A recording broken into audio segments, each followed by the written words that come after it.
Hello, welcome or welcome back to Heretic Owl Tarot. My name is Liz and I'll be guiding you on this journey today. So we are 28 days from the original posting of this series, and I am going to try my best to post this series every 28 days since the regular a menstrual cycle typically is 28 days.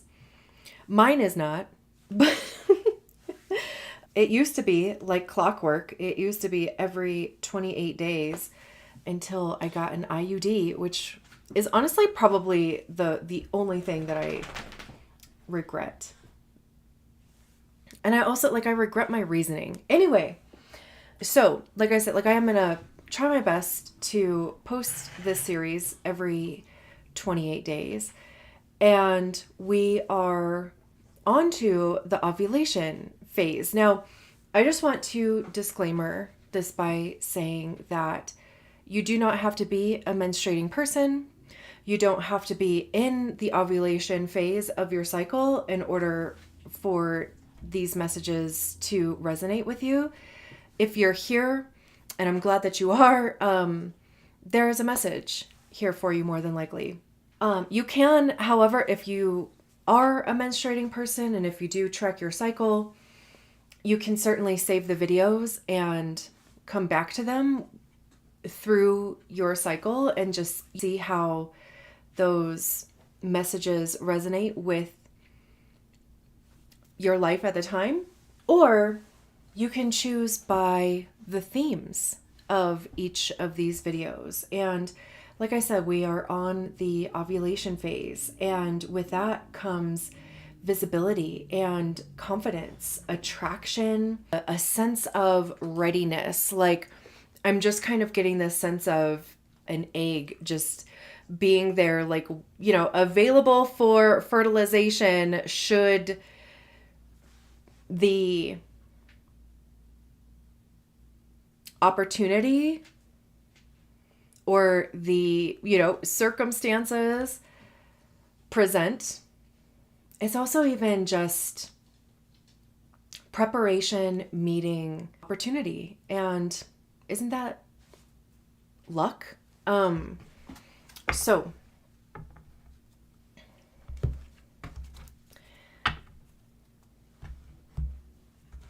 let's start with, let me just kind of move things around here. Let's start with a Sacred Cycles card. What is the message around visibility, confidence, attraction, maybe even some magnetism, receiving?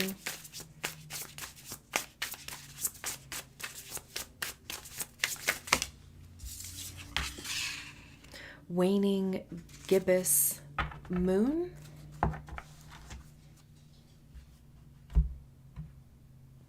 And let's get some tarot. We'll take them. The Magician, Death, the King of Cups,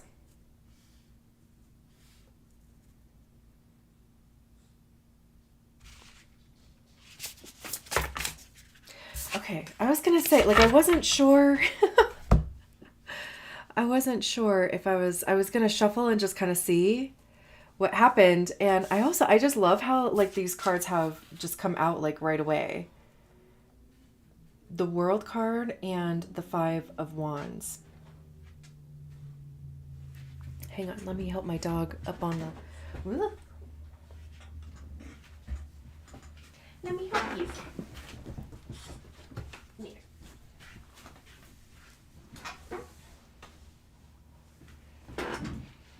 He's getting a little older, and anyway, I've been helping him jump up on, or, get up on stuff.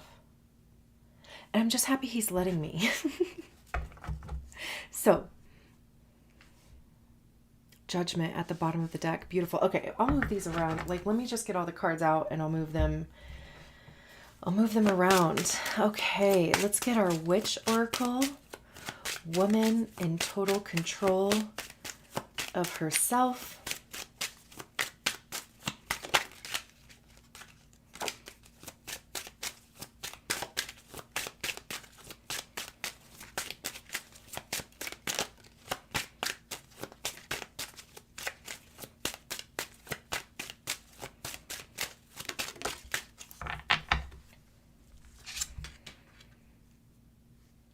The Labyrinth Walker, and Alchemy of the Spirit.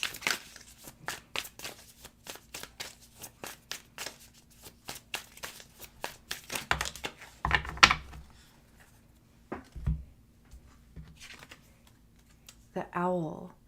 In the reverse. We'll take it that way, but we'll see. I don't usually read these cards reversed, but there is a reversed meaning in the guidebook. So let me move things around. Let me make sure everything is visible. Speaking of, okay, lots of purple. It's giving third eye, crown, chakra, which has also been a theme through these readings. I mean, I guess maybe more so, I mentioned it, I believe, during the menstrual cycle reading. I can't remember. I don't think that I did during the follicular phase, but it's a lot of being tuned in or locked in even to your inner guidance, higher consciousness, intuition, even a new level of trust with that. Let's read this waning gibbous moon, which I think I was born under a waning gibbous moon. I mean, it sounds familiar. Anyway, I am ready to let go. The waning gibbous, I don't know why I keep putting an M in there. The waning gibbous moon calls you to begin the process of letting go.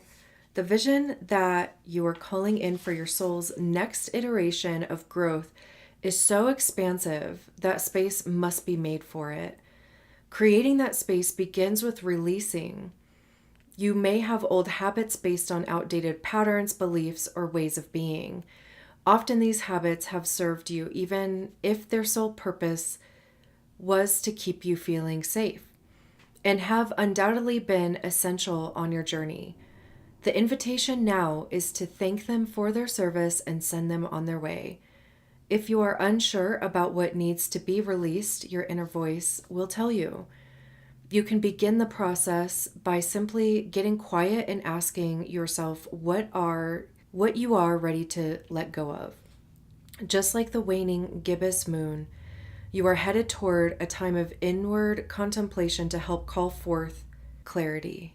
Did I say that right? Just like the waning gibbous moon, you are headed toward a time of inward contemplation to help call in further clarity. We can see those themes in the tarot as well. We have the Magician, which is honestly preparation, preparedness. Ones are new, and even they're holding their hand above their head, and this energy that they're drawing in to them.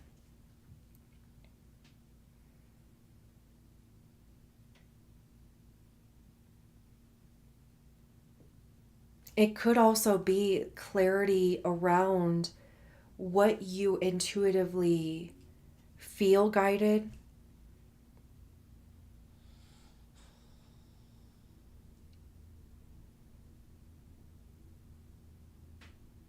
And then her other hand, there's this energy that is focused on the earth. And I don't know if you can see this, but there are roots that are growing into the ground from beneath her as well. As above, so below. As within, so without. So it's that middle space, the meeting space between, higher consciousness, intuition, divine guidance, prayer, even manifestation, and creating that having the ability, having, the tools, the resources, drawing from your experiences and your skills to bring those into the material world where we are. It's even like I'm getting this image of like head in the clouds, but your feet are on the ground. And then the death card literally is the card of something has to end in order for something new to begin. And the waning gibbous moon card was talking about that being beliefs or patterns. I love that this tree is growing on top of her, and even the mushrooms too, because mushrooms feed on decaying matter and use it as nutrients. Also, even the size of this tree, this is definitely something that has been growing, maybe even like cycling through for some time now, because like this tree is well established. And again, like the death card does talk about something ending, but it equally emphasizes something new as well, which I think, again, like the mushrooms and the tree represent really well, because we're never starting from scratch. Even with the magician card, the magician is a reminder that we have all of the tools at our disposal that we need in that moment to begin the thing, to manifest the thing. And it's not depicted in this imagery, but the traditional magician has the Ace of Pentacles, the Ace of Wands, the Ace of Swords, and the Ace of Cups, all available right there in front of you. And the message is that you do have whatever you need right now. And sometimes we get stuck in, well, I don't have this, I don't have that, I don't have the money, I don't have the time, I don't have the energy, I don't have the emotional capacity. And anytime the magician shows up, it's like, nope, you have exactly the right amount, and anything that you need going forward will be provided to you. And I always think of the Sword of Gryffindor in Harry Potter when the magician comes out, because the Sword of Gryffindor shows up to the exact person who needs it at the exact time that they need it and for the exact purpose that they need it for. That's what the magician card is for me. But they were already in the process. Were already taking action. They had no clue that the Sword of Gryffindor even existed, right? Until it did. It didn't stop them. They didn't feel lack. They didn't think, oh, if I only had the Sword of Gryffindor, right? Like, I don't think they ever thought that, but it showed up whenever they needed it. And then with the death card, it's starting from, or even like growing from, I guess what I'm really trying to say, or what is like really trying to come through, is that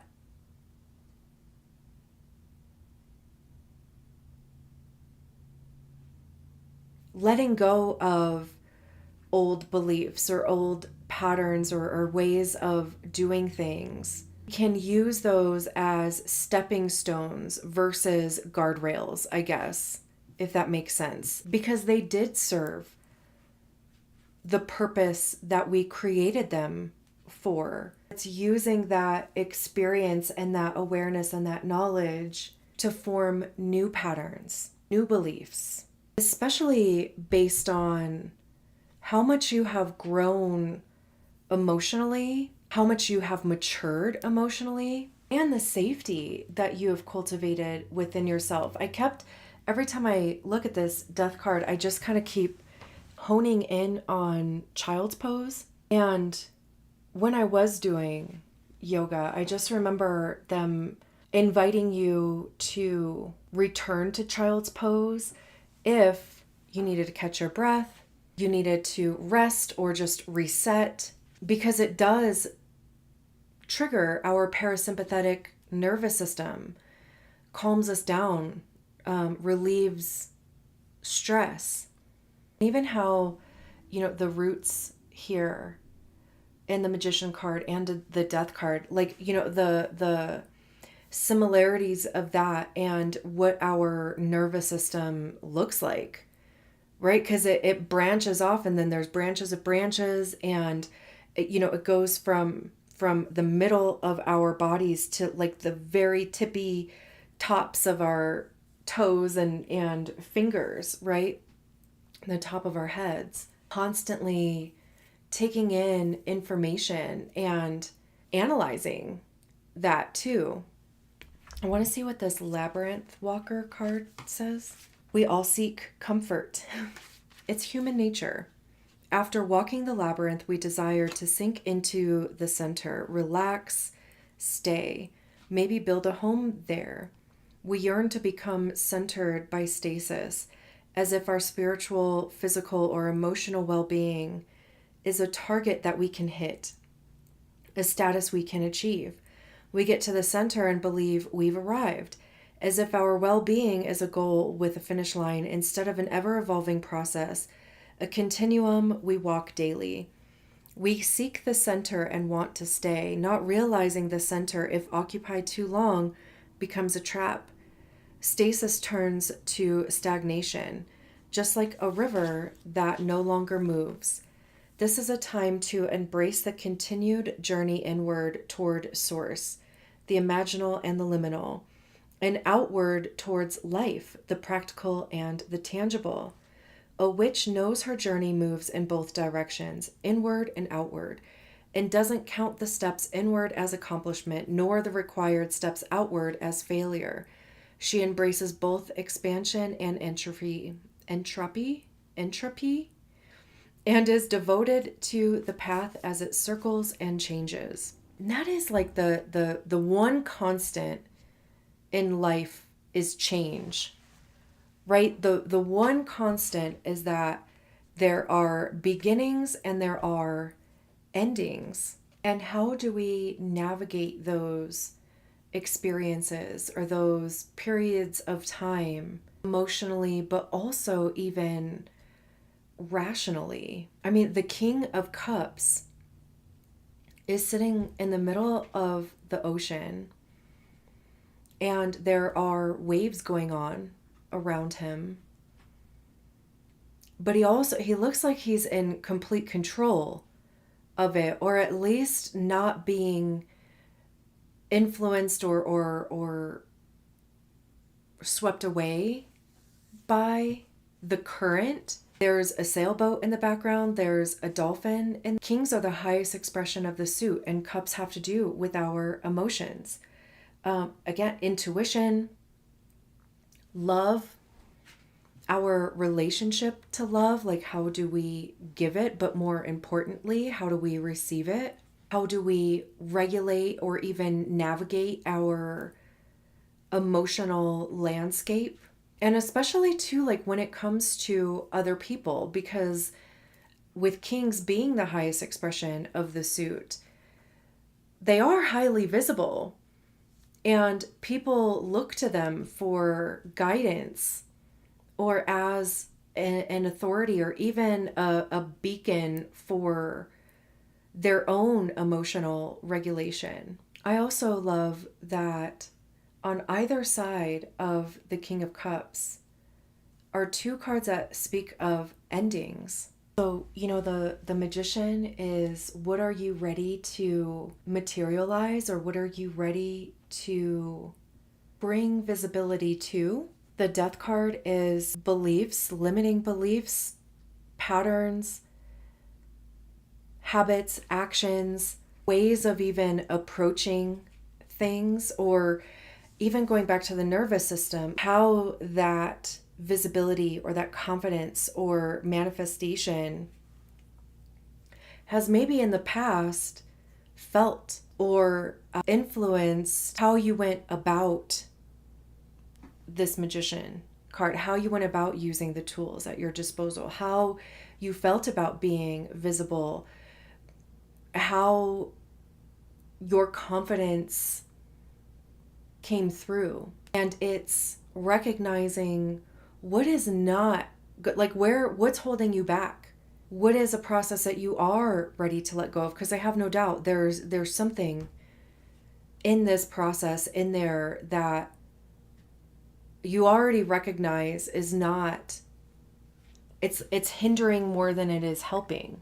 We are going to have one more eclipse in Pisces, and I believe that's at the end of August. And I say that because the King of Cups is a Pisces card. And again, like on the other side of the King of Cups is the other ending card. And this is more of a culmination. This is, you got what you needed to get out of the journey, and it's time to start a completely new journey. Whereas the Death card, you're still very much in the middle of it. It's number 13, so a little less than in the middle. But in order to get from A to B, there's an ending or a change that needs to happen in order to get you there. The World card is, you got from A to B. Now it's on to the next A, or maybe it's C, and even how in the waning gibbous moon card it was saying, I believe, let me go back.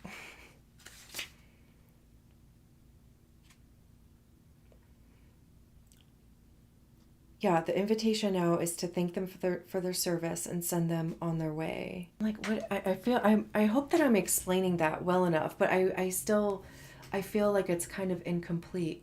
I keep looking at the world that they're holding. I'm like getting Moana in my head because, Te Fiti is the expression of Mother Earth when her heart was taken, and it's fire and ash and destruction,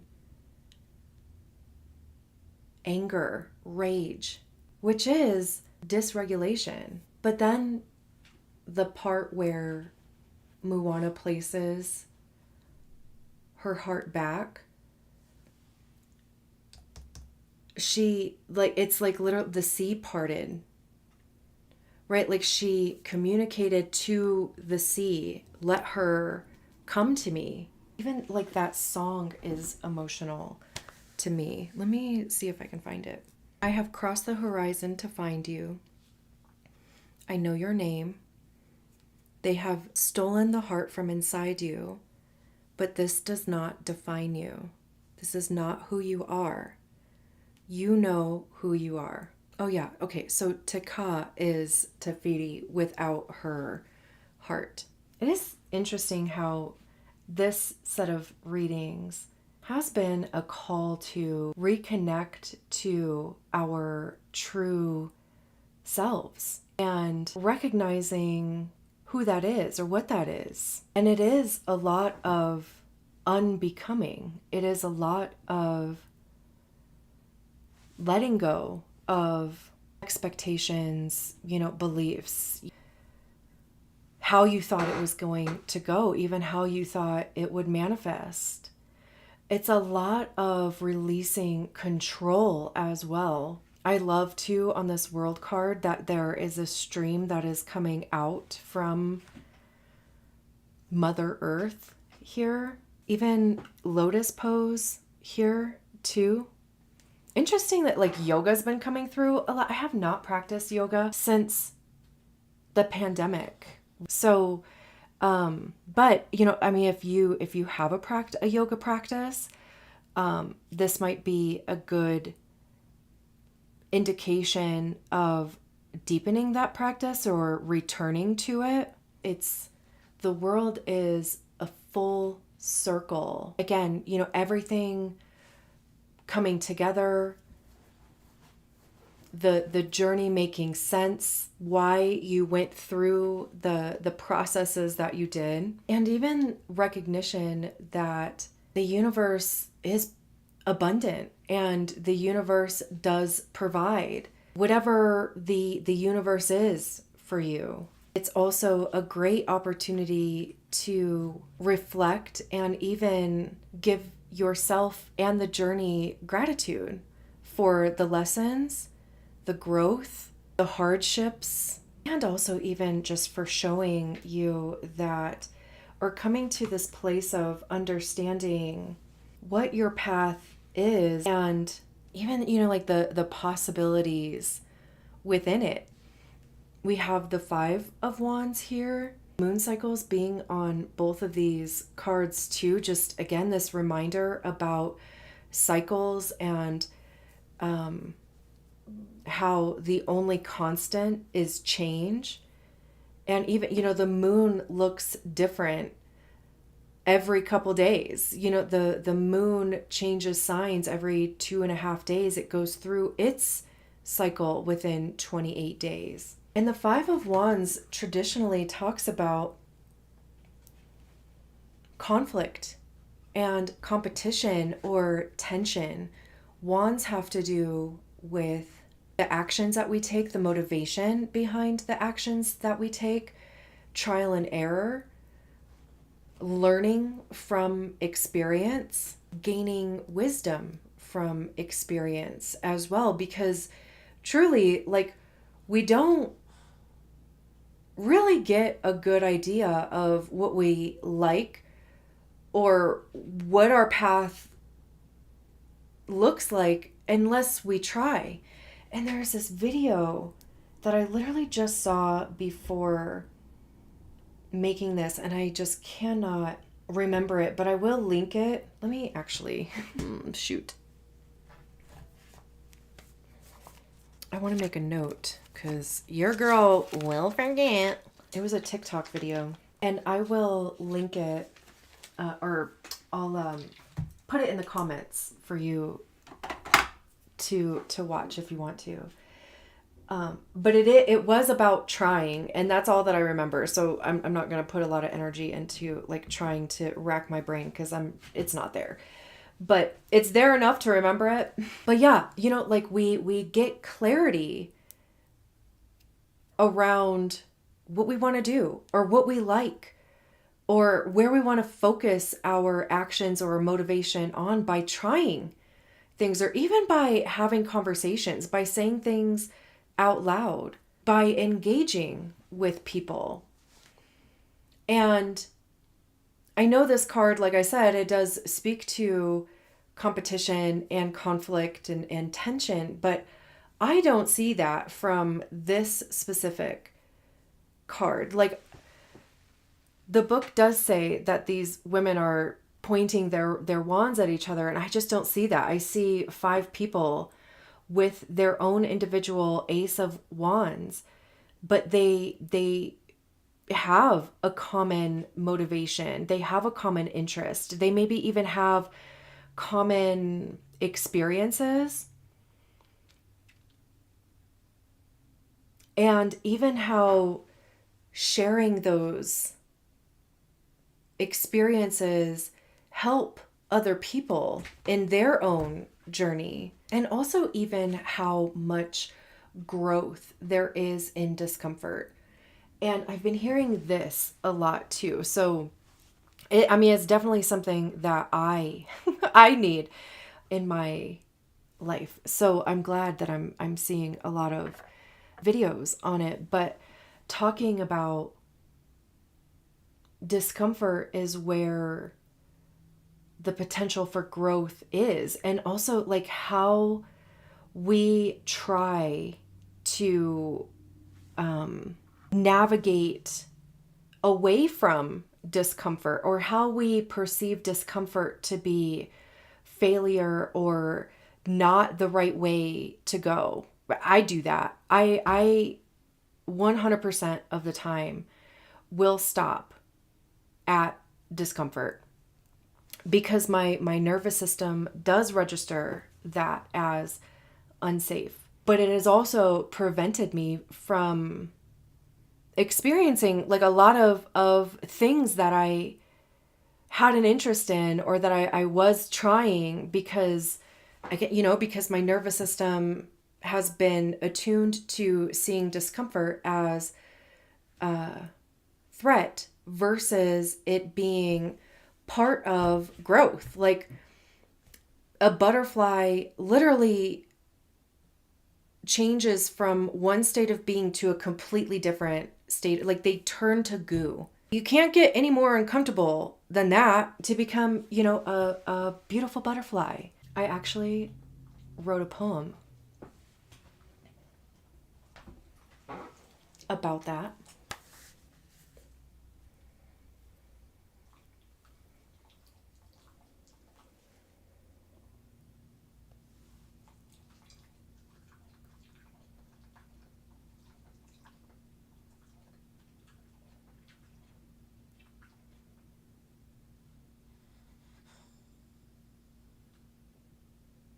And I'll share it with you. It's actually called Cocoon.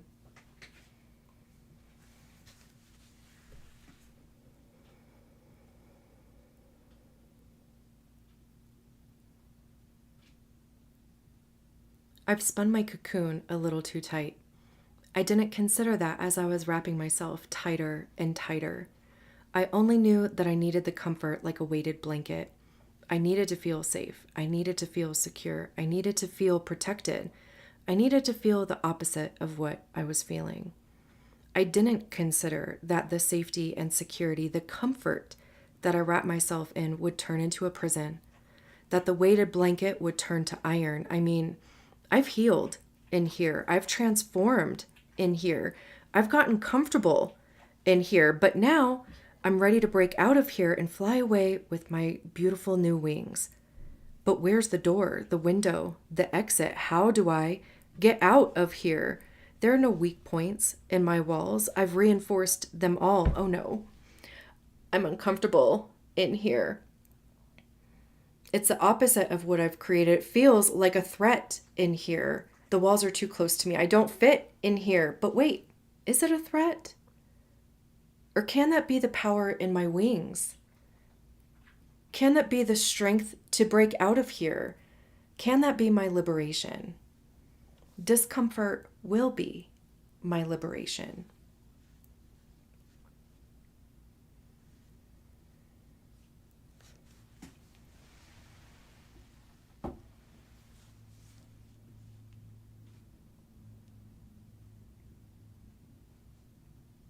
Thank you for letting me share that.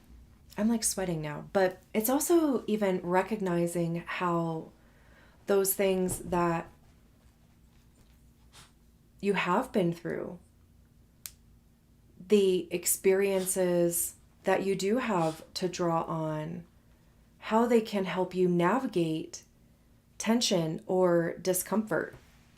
I want to read this owl card. It says, "It is only with the heart that one can see rightly. What is essential is invisible to the eye." The spirit of the owl says, "See beyond the obvious. To connect with your intuition, you'll need to accept that not everything is understood by the human mind, and some things are simply felt at the heart. And we know they are real because we feel them, even though we may not see them. Tuning into your intuition is like finding the right frequency for a radio. Sometimes there is noise and you won't hear the message as clearly, but the more you try, the easier it will become. You just need to keep practicing and listen to the wisdom of your body. The messages come not only as thoughts, but in the form of sensations. So be conscious of what you are feeling. Your body is the vessel that connects your mind with your spirit. Trust your gut feeling." And the out of balance message is doubting yourself, lacking inner guidance, and lacking self-awareness. I love how on this owl there is a star right at their third eye. I think it's even, I do wonder if maybe there is some like discomfort or tension coming from recognizing the end of something.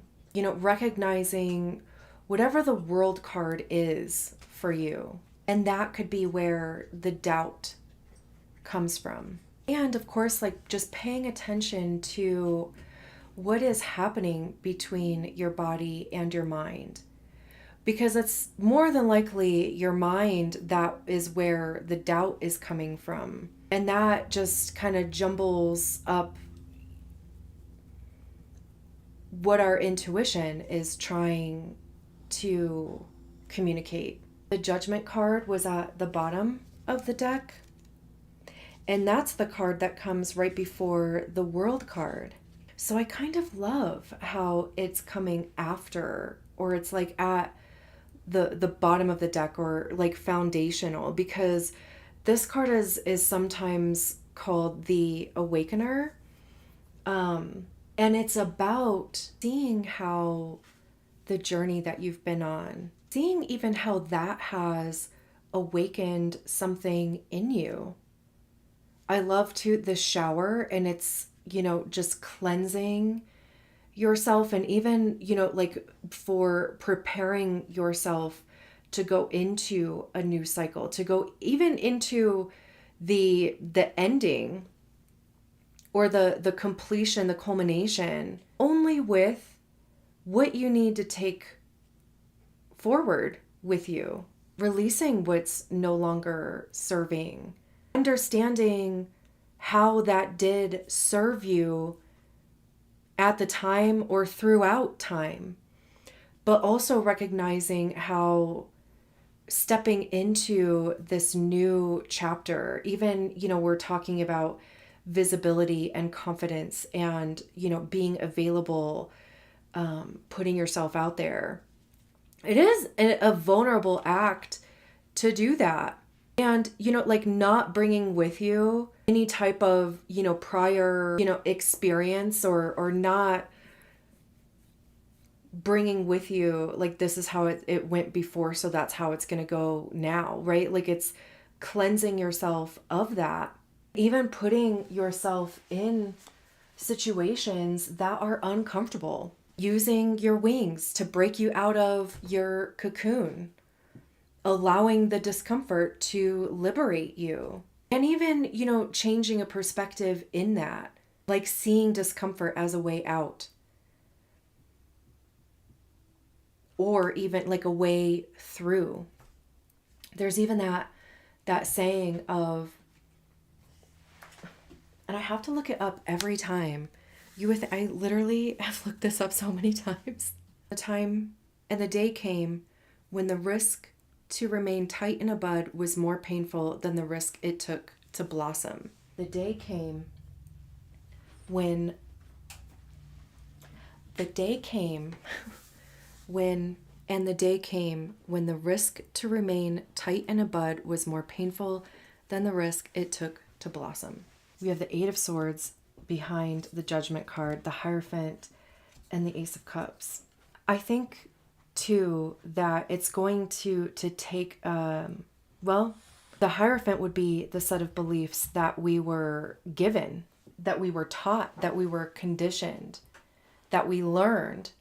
The Eight of Swords is feeling, I don't want to say like helpless or like powerless to them, but it is like, this is the self-inflicted mind prison. This is fear holding us back. This is like literally, how it feels to stay tight as a bud. Even to how she is about to stick her toe in the water. That to me feels like vulnerability. That to me feels like, the smallest things feeling like the greatest risk. But it's the story in our heads. And the Ace of Cups is renewal, fulfillment, even like emotional renewal or trust. And the Two of Cups was behind that. The Ace of Cups would be a personal sense of emotional fulfillment, or, being able to fill your own cup. Even that, there would be something that you're figuring out, how to do that for yourself. And the Two of Cups is making connections with people, aligned connections, right? Like values aligning, matching up. Both people come into connection with their own full cup, which is also like very vulnerable. That has also been a theme that's been sprinkled throughout these readings, is vulnerability, authenticity as well. Like, showing up, blossoming, into your authentic expression, not one that was trained, or not one that was conditioned onto you. That's what we're shedding. And yeah, our mind is going to be like, what? Like what do we replace that with?